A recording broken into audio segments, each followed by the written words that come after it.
Како што гледате, Вице Заев ме тужи за нарушен чест и углед. Значи, Вице Заев ме тужи за нарушен чест и углед.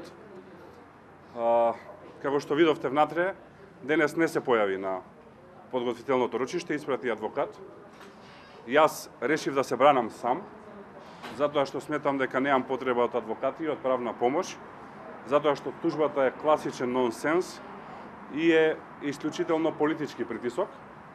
Во интерес на јавноста, Вице Заев ме тужи за нарушен чест и углед, затоа што сум кажал дека про НАТО и про ЕУ вредности не се наместени тендери, бизниси за членови на фамилијата и братот на премиерот кој што станува главен бизнис фактор во државата во телефонско јавување на еден медиум.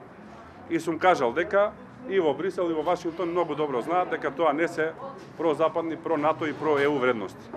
Значи, ова е причината зашто го малтретираме судот, зашто се трошат средства, зашто се одзема и вашето време, зашто се одзема и моето време, но очигледно пораката е друга.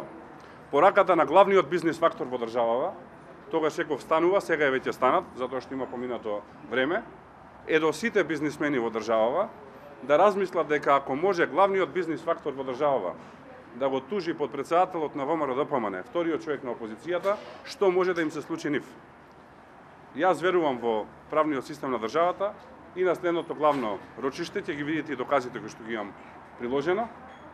И соодветно на тоа очекувам да судот го отфрли ова тужбено барање, односно да не ја прифати тужбата, а во однос на притисоците од власта повикувам да престанат затоа што ова е една лоша практика која што не сме да продолжи да се случува.